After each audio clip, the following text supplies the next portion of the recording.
보셨죠? 그래서 우리가 열매 맺는 삶 살아야 된다. 그래서 이 열매가 없다면, 입만 무성하다면 사실 주님으로부터 책망을 받을 수 있는 그런 삶입니다. 오히려 무화과 나무를 저주하신 그런 예수님을 통해서 우리가 큰 교훈을 얻을 수 있었습니다. 우리의 삶도 그리스도인이라면 반드시 자연스럽게 열매가 맺혀져야 되는 겁니다. 근데 이 나무가 열매를 맺으려면 뿌리 없이는 불가능하다는 거죠. 그렇죠? 제가 뿌리를 그리지 않았는데 오늘은 뿌리를 좀 그려볼까 하는데요.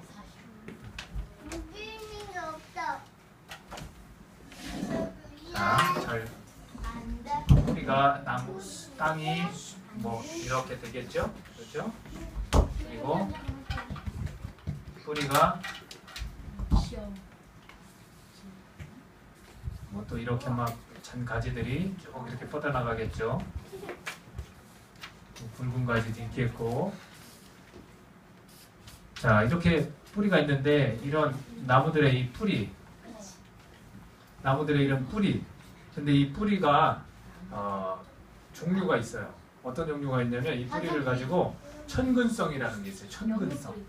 천근성은 뭘까요?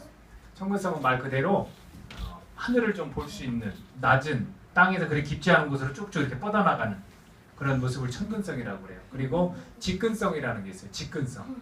직근성은 뭐냐면 이렇게 많지는 않지만 몇 가닥이 길게 여기다도 그리고 싶네. 이렇게 길게 쭉 이렇게 뻗어나가는 거거든요. 그러면 그걸 심근성 이렇게도 부르긴 해요. 그렇다면 여러분들이 보시기에는 어느 나무가 천근성 바닥에서 그리 멀지 않은 곳에 있는 나무와 깊이 뿌리를 내린 그 나무 가운데 어느 나무가 강한 바람에 더 잘 견딜까요? 그렇죠. 신근성이나 직근성이라고 하는 거.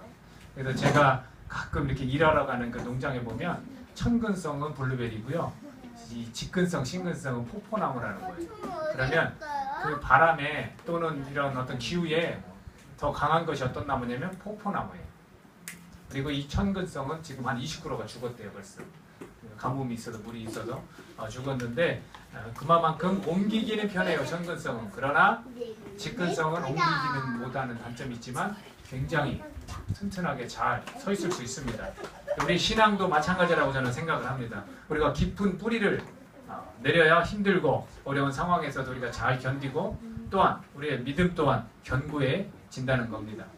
여러분, 신앙의 뿌리를 깊게 내려야만 또한 미래가 보이는 법입니다.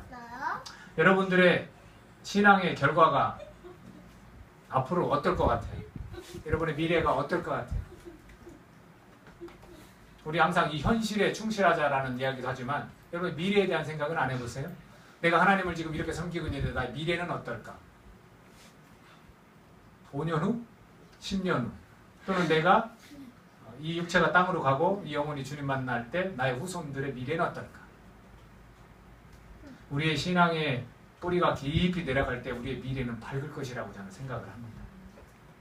쉽게 이렇게 들썩들썩하면 막 이렇게 뿌리가 뽑힐 정도의 그런 게 아니라 정말 신근성 깊이, 직근성 깊이 뿌리를 내려야만 우리의 미래가 밝다라고 저는 그렇게 봅니다. 그렇다면 어떻게 신앙의 뿌리를 깊게 내릴 수 있을까요? 무엇으로 가능할까요? 그렇습니다. 당연히 성서의 가르침으로 이루어질 수 있습니다. 여러분이 외울 수 있는 분들 계실 텐데 디모데후서 3장 16, 17절 말씀이 뭐죠? 모든 성경은 하나님의 감동으로 된 것으로. 그 다음 뭐죠? 교훈과 책망과 바르게 함과 의로 교육하기에 유익하니. 그 다음에 17절에 그 이유를 대죠. 이는 하나님의 사람으로 온전하게 하며 모든 선한 일을 행할 능력을 갖추게 하려 함이라.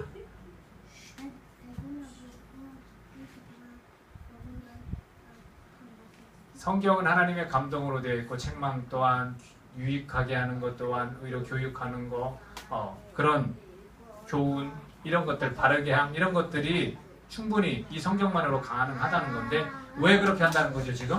왜 그렇게 한다는 하나님의 사람으로 온전하게 한다. 하나님의 사람으로. 그렇죠? 또 하나는 선한 일을 행할 능력을 준다는 거예요. 선행을 행할 능력을 준다는 거예요. 이것을 성경이 할 수 있다는 거고 그것을 우리는 가르쳐야 되는 겁니다. 저희 교회 가운데 가치 중에 이 뿌리와 같은 역할을 하는 가치들이 있어요. 오늘 그 얘기를 좀 하려고 합니다. 여러분이 외우고 있을지 모르는데 첫 번째가 뭐예요? 성서의 가치 추구. 그렇죠? 성서의 가치 추구.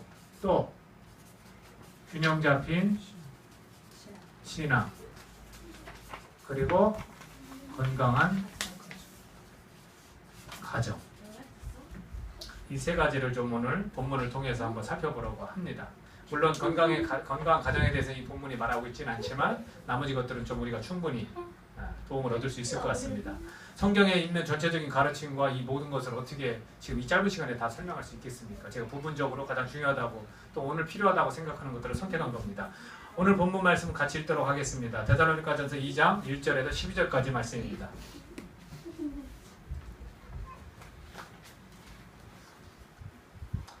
데살로니가전서 2장 1절에서 12절 말씀 제가 먼저 읽습니다. 형제들아 우리가 너희 가운데 들어간 것이 헛되지 않은 줄을 너희가 친히 아나니 너희가 알고 친히 우리가 먼저 빌립보에서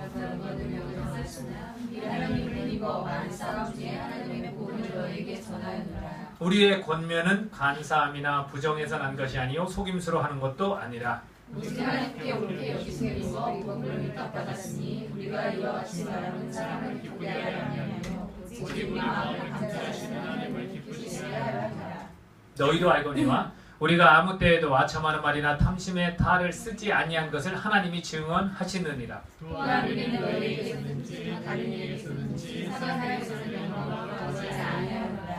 우리는 그리스도의 사도로서 마땅히 권위를 주장할 수 있으나 도리어 너희 가운데서 유순한 자가 되어 유모가 자기 자녀를 기름과 같이 하였으니 우리가 이같이 너희를 사모하여 하나님의 복음뿐 아니라 우리의 목숨까지도 너희에게 주기를 기뻐하니 너희가 우리를 사랑하는 자들이라. 형제들아 우리의 수고와 애쓴 것을 너희가 기억하리니 너희 아무에게도 폐를 끼치지 아니하려고 밤낮으로 일하면서 너희에게 하나님의 복음을 전하였노라. 우리가 너희 있는 자를 향하여 어떻게 거룩하고 힘없이 일하였는지 위하여 너희가 자신이요 하나님으로 불러하시리라. 너희도 아는 바와 같이 우리가 너희 각 사람에게 아버지가 자기 자녀에게 하듯 권면하고 위로하고 경계하노니 이는 너희를 불사 자기 나라와 영광에 이르게 하신 하나님의 향방이 임하게 하려 함이라.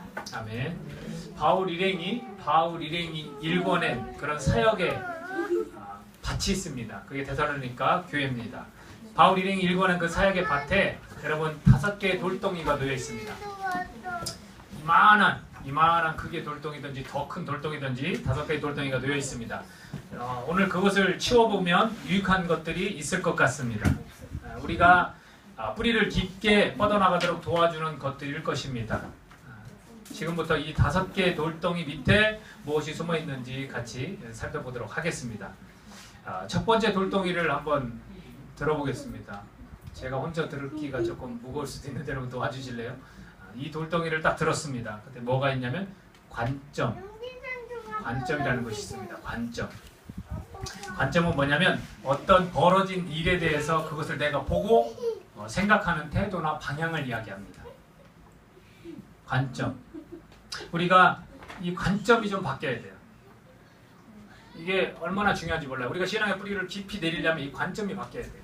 우리 흔히들 이야기하지만 기독교적 관점, 하나님의 관점 이런 표현들을 씁니다. 이 관점이 바뀌어야 돼요. 어떤 상황이 나에게 닥쳤고 벌어졌습니다. 그럼 그걸 보고 내가 생각을 해요. 그리고 그걸 취하는데 태도나 그거를 내가 이렇게 판단하는 어떤 그 방향성 이런 것들이 이제 결정되는 거거든요. 이 관점인데 오늘 본문에서 이 바울 일행의 이 사역하는 일꾼들의 그 관점을 한번 보겠습니다. 2절에서 뭐라고 나왔습니까? 같이 한번 읽어볼까요? 2절 시작. 너희가 아는 바와 같이 우리가 먼저 빌립보에서 고난과 능욕을 당하였으나 우리 하나님을 힘입어 많은 싸움 중에 하나님의 복음을 너에게 전하였노라. 자, 이 사람들이 가지고 있는 관점이 뭐냐면 이 사람들이 어떤 표현을 썼냐면 내가 너희들 가운데 들어간 것이 헛된 것이 아니다. 내가 복음 들고 너네들을 처음 만난 것이 헛된 것도 아니고 잘못된 것도 아니고 실수도 아니다. 나는 후회도 하지 않는다. 그러면서 2절에서 뭐라고 표현했냐면 우리가 빌립보에서 고난과 능욕을 당했다는 거예요.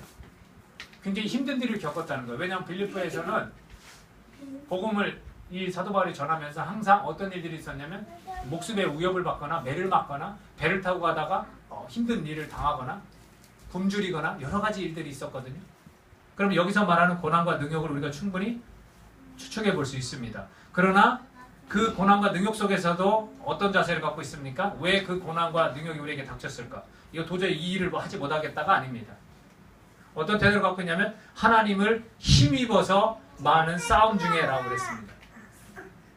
이 고난과 능욕을 뭐라고 표현했냐면 싸움이라고 표현했는데 그 싸움을 할 때 이들이 갖고 있는 관점이 뭡니까? 하나님을 힘입었다는 거예요. 여러분에게 만약 고난과 능욕이나 힘든 일이 닥쳤어요.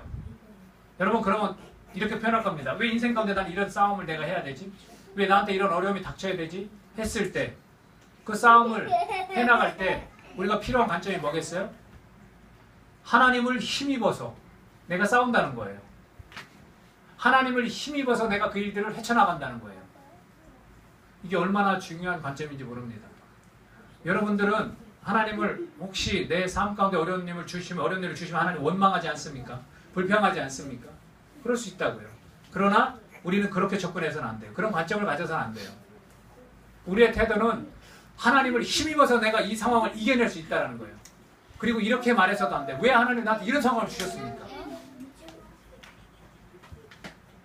삶에서 복음을 전하다 보면 어려운 일 겪는 건 당연하다고 이들은 알고 있었어요.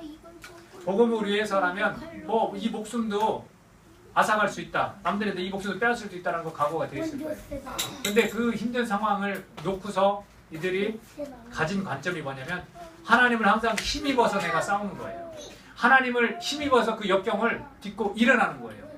이 관점이 그들에게 있었다는 겁니다. 또 하나 4절입니다. 4절 같이 한번 읽어볼까요? 4절 시작. 하나님께 여기심을 입어 복음을 믿어 받았으니 우리가 이와 같이 사랑하는 사람을 기쁘게 하려 하며 오직 우리 마음을 감찰하시며 하나님을 기쁘시게 하려 함이라.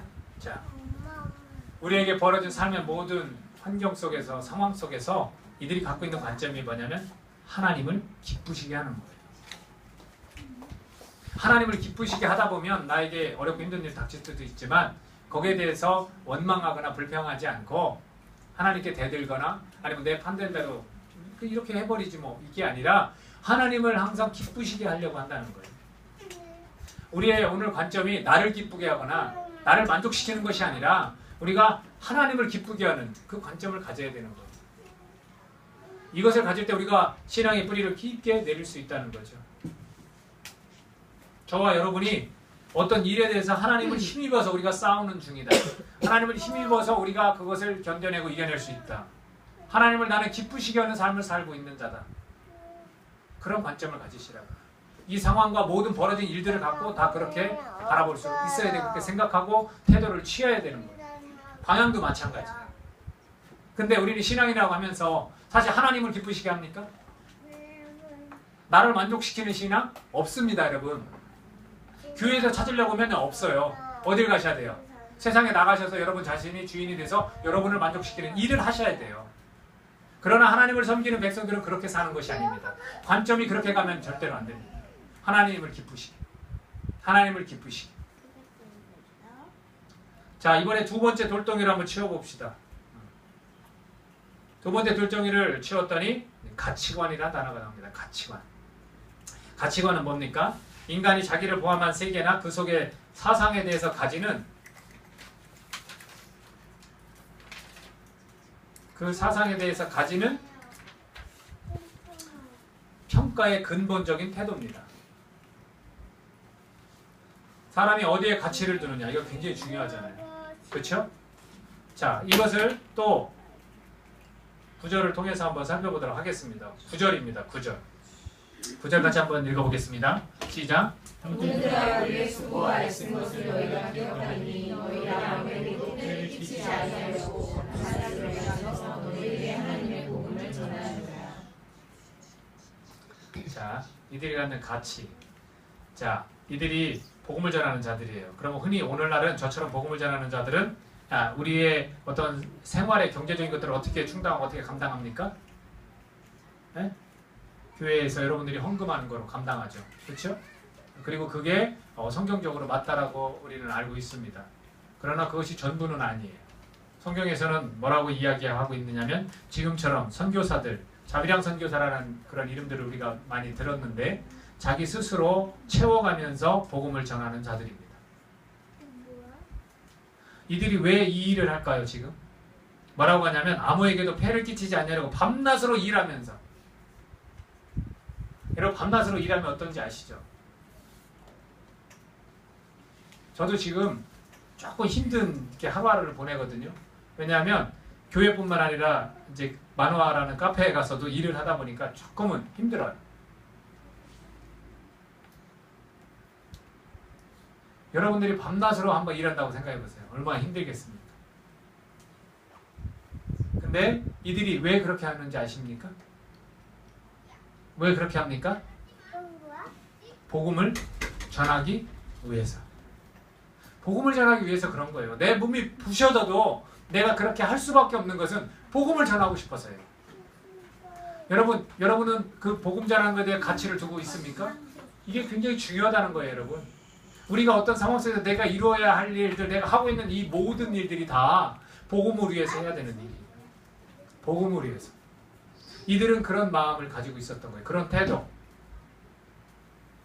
그러니 이루어지고 있는 모든 것들에 대해서 어디에 가치를 두겠습니까? 다 연결이 어디에 되면 복음을 전하기 위한 거에 다 가치를 두는 거예요. 그러니까 이런 일이든 저런 일이든 할 수 있는 거죠.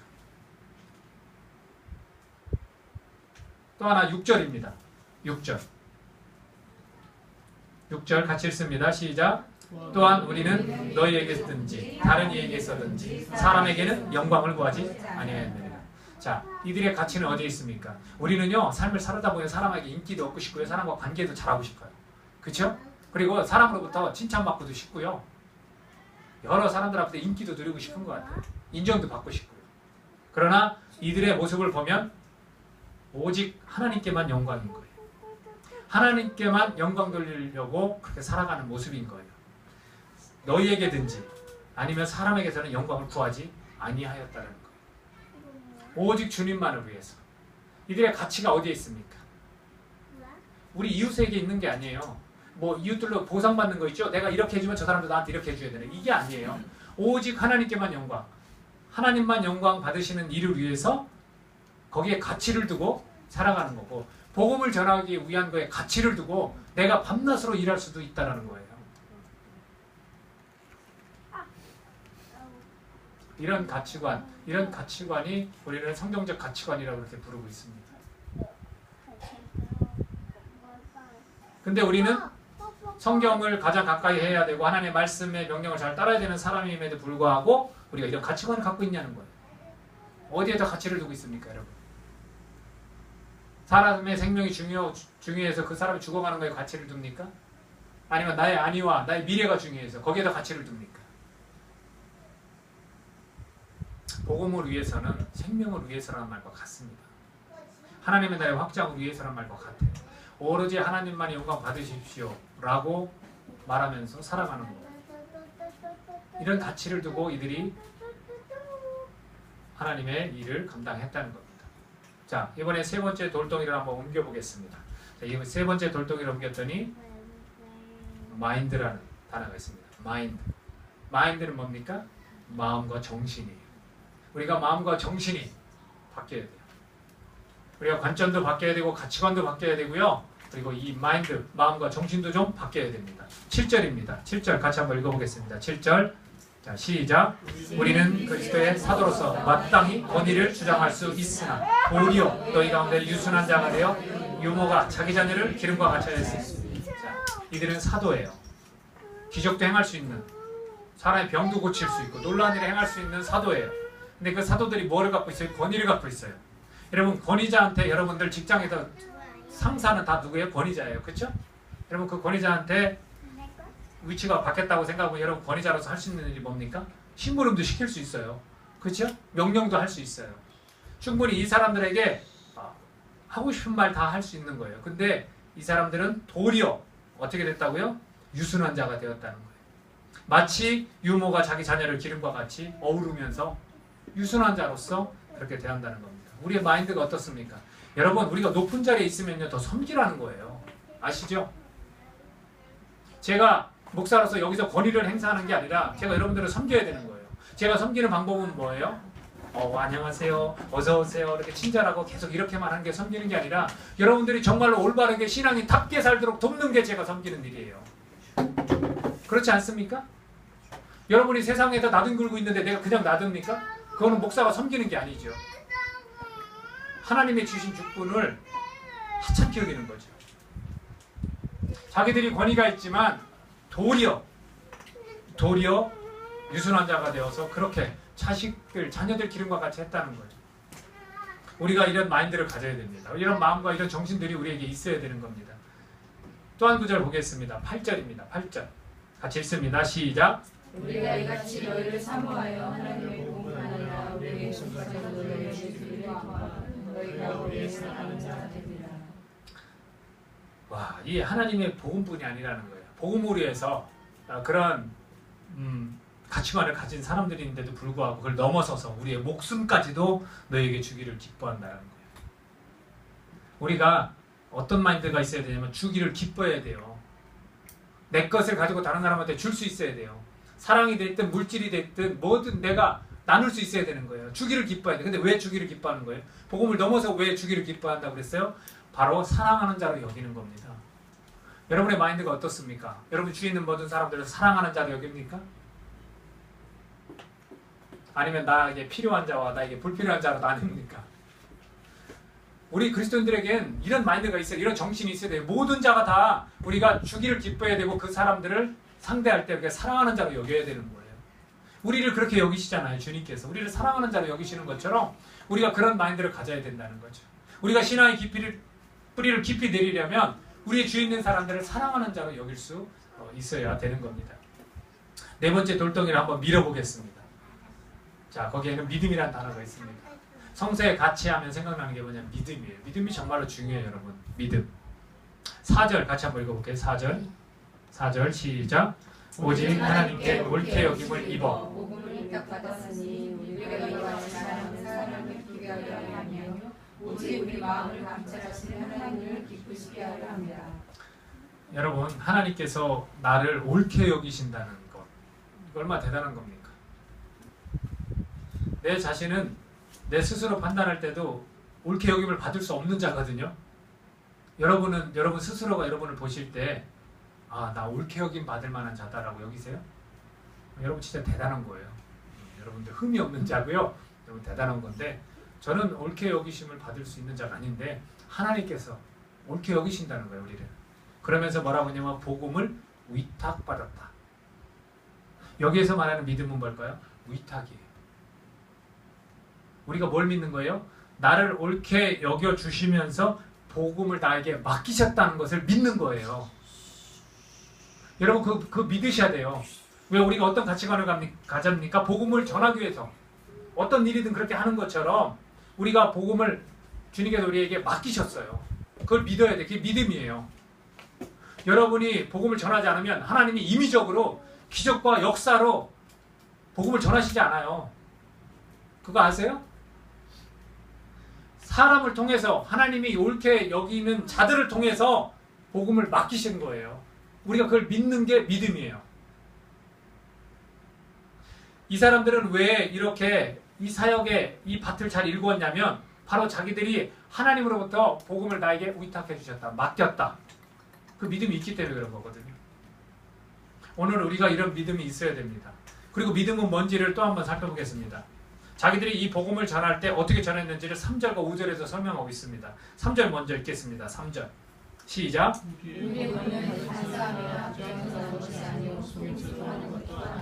우리의 권면, 복음에 대한 가르침이겠죠. 그것은 간사함도 아니고 부정해서 하는 것도 아니고 속임수로 하는 것도 아니라는 거예요. 그 다음에 5절입니다. 5절 시작.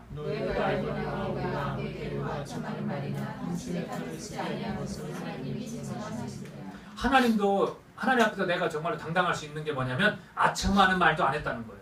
그리고 탐심에 이 마음의 욕심 어떤 탐하는 것 때문에 탈을 쓰지 않았다는 거예요. 복음은 다시 얘기하면 뭡니까? 이 믿음이라는 것은요, 복음을 우리가 위탁받았다는 것과 동시에 이 믿음이라는 것은 순수한 거예요. 순수한 거.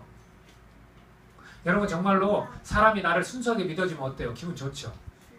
근데 약간의 반신반의 의심하고 여러분 나 조금 더 믿을 수 있을 것 같아라든지 아니면 믿어 해놓고서 의심하면 이건 믿음이 아니잖아요. 이런 믿음이 우리의 신앙의 뿌리를 깊이 내리도록 도와주는 거예요. 여러분에게 순수함이 있었으면 좋겠습니다. 정말 순수하게 하나님만 바라보고 그 하나님을 믿었으면 좋겠어요. 다른 게 섞인 게 아니에요. 다른 게 섞인 거를 순수하다고 하나요? 네 번째 돌덩이에는 바로 이런 믿음이 숨어 있습니다. 자, 다섯 번째 돌덩이를 걷어차 보겠습니다. 자, 뻥 찼어요. 자, 요 밑에 뭐가 있냐면 행실이라는 것이 있어요. 행실. 10절부터 12절 같이 한번 읽어보겠습니다. 10절부터 12절. 자, 시작. 우리가 너희 믿는 자들을 향하여 어떻게 거룩하고 옳고 흠없이 행하였는지에 대하여 너희가 증인이요 하나님도 그러하시도다. 너희도 아는 바와 같이 우리가 너희 각 사람에게 아버지가 자기 자녀에게 하듯 권면하고 위로하고 경계하노니 이는 너희를 부르사 자기 나라와 영광에 이르게 하시는 하나님께 합당히 행하게 하려 함이라. 자, 우리가 신앙의 그런 뿌리를 깊이 내리려면 행실이 있어야 돼요. 행실이. 자, 이들이 어떤 행실을 보였습니까? 거룩하고 옳고 흠없이 행하였다라고 말합니다. 자, 이것을 우리한테 한번 적용해서 말해볼까요? 자, 우리의 행실은 어떻습니까? 자, 저는 거룩하고요, 저는 옳고요, 저는 흠없이 행했습니다. 이렇게 말할 수 있습니까, 우리가? 사실은 우리가 이렇게 말할 수 있어야 되는 거예요. 이런 행실을 하나님께서 원하시는 거예요. 10절에서 뭐라고 했습니까? 아버지가 자녀에게 하듯 우리가 서로 권면합니까? 우리가 위로하고 또는 경계합니까? 주의를 주는 거죠. 경계한다는 얘기는. 우리가 이런 부분도 행실로 보여야 되는 거죠. 그리고 12절에서는 자기 나라와 영광에 이르게 하시는 하나님께 합당히 행하게 하려고 이런 일들을 자기들이 다 행하고 있다는 거예요. 그들의 행실로 보여주는 게 뭐냐면 하나님께 합당히 행하게 하려고. 저와 여러분이 오늘 이 말씀을 가지고 해야 될 일이 뭡니까? 하나님 앞에서 우리가 합당하게 삶을 살아가게 하려고. 우리 믿는 신앙인들에게는 행실이 바로 이렇게 뒤따라야 되는 겁니다. 제 그림은 정말 잘 못 그리지만 또 한번 그려보겠습니다.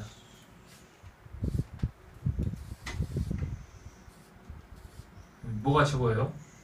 큰일 났네. 사람이라고 벌레 같은 저를 올케어 계시는 하나님. 죄송합니다. 연습할 때는 잘 됐는데 이게 제가 연습하고 하는 거예요. 정말 연습을 하고 하는 건데 그림 잘 그리는 사람은 저를 비우고 있죠. 자, 벌레인데 그런 것 같아요. 우리가 이 5가지 돌덩이를 좀 치워봤더니 이 사역에 이런 놀라운 일을 이뤄낸 이 데살로니가 교회에서 일했던 일꾼들의 모습 속에서 우리가 이랬으면 좋겠어요. 관점을 좀 바꿔요, 여러분. 관점을 좀 바꾸자고요. 그 다음에 가치관도 좀 바꿔야 될 필요가 있는 것 같아요. 그죠? 그리고 우리의 마인드, 정신과 우리의 마음이 좀 바뀌어야 되는 거예요. 그리고 믿음을 다시 한번 생각해 보자고요. 복음으로 위탁받은 자. 그리고 행실, 행함이 없는 건 뭐라고 했습니까? 죽은 믿음이라고 하지 않습니까? 행실이 있어야 돼요. 그래서 거룩하고 옳고 또 흠없는 그런 모습이 나에게 있다라고 우리가 좀 당당하게 말할 수 있었으면 좋겠습니다. 근데 여기서가 중요한 거예요. 몸은 이렇다 쳐도 이 머리가 뭡니까? 나가 되면 안 돼요. 아이가 되면 안 돼요. 우리 잘 알잖아요. 지저스, 예수님이 우리의 머리 되십니다. 이건 상관없어요, 사실. 내가 여기에 가 있으면 이건 다 안 되는 것 같아요. 안 바뀌어요. 예수님이 머리라고 우리가 인정해야 이런 것들이 다 바뀌어 나가지 않을까, 그렇게 저는 생각을 합니다. 자, 끝으로 자, 건강한 가정. 이 부분이 지금 말씀드린 이 부분이 성서의 가치와 균형 잡힌 신앙이라고 저는 생각을 하고요. 이 건강한 가정에도 역시 균형 잡힌 신앙이 좀 포함이 됩니다. 여러분은 어떤 모습이 건강한 가정이라고 생각하는지 제가 성경에서 한번 가정과 이 교회의 관계를 어떻게 말하는지를 먼저 설명을 좀 드리겠습니다. 복음주의자 로드니 클랩이라는 사람은 이런 표현을 했어요. 과도한 가족주의. 과도한 가족주의. 이런 말을 사용했습니다. 이것은요, 가정생활을 풍요롭게 하는데 너무 많은 시간을 보내는 나머지요, 교회에 관련된 일이나 아니면 다른 중요한 책임에 대해서는 거의 관심을 갖지 않게 되는 경향을 말한 겁니다. 그래서 그가 말한 것 중에 하나가 이런 겁니다. 오랜 세월 동안 복음주의자들 사이에서는 인생의 세 가지 우선순위를 하나님, 가정, 교회 순으로 열거하는 것이 널리 퍼져 있었다. 이러한 대중적 순위 매김으로 인해 가정은 신약이 교회에 할당한 자리를 빼앗고 있다. 라고 그렇게 말했습니다. 그러니까 너무 치중되어 있다는 거예요. 과도한 가족주의. 이것을 한번 성경에서 어떻게 설명하는지 말씀을 좀 찾아볼게요. 결혼과 가정의 그 역할을 감소시키는 듯한 성경 구절들이 있습니다. 예를 들면요, 예수님은 제자들에게 먼저 하나님의 나라를 구하라고 할 때 결혼과 가정을 교회보다 하위에 둔 것인가? 또는 부활 때에는 장가도 아니 가고 시집도 아니 가고 하늘에 있는 천사들과 같을 것이라고 하신 예수님의 말씀에는 무슨 뜻이 내포되어 있는가?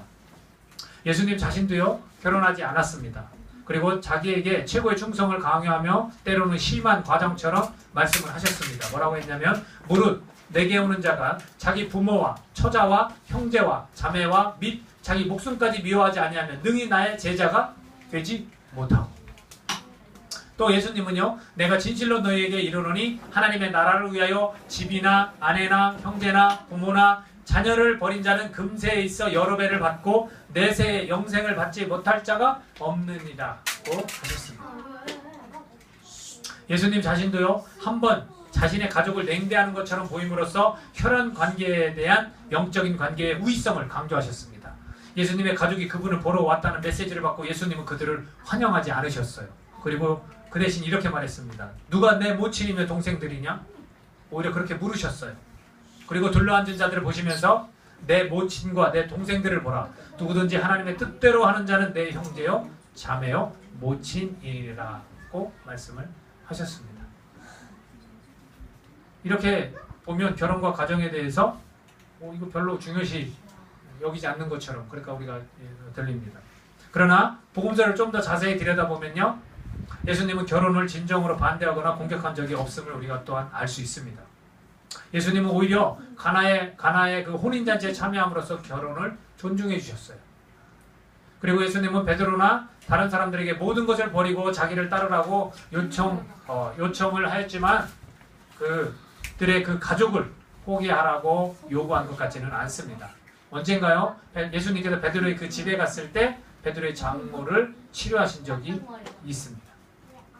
가장 중요한 점은요, 예수님께서 비유와 유추의 근거로서 결혼과 가정을 반복적으로 사용하셨다는 겁니다.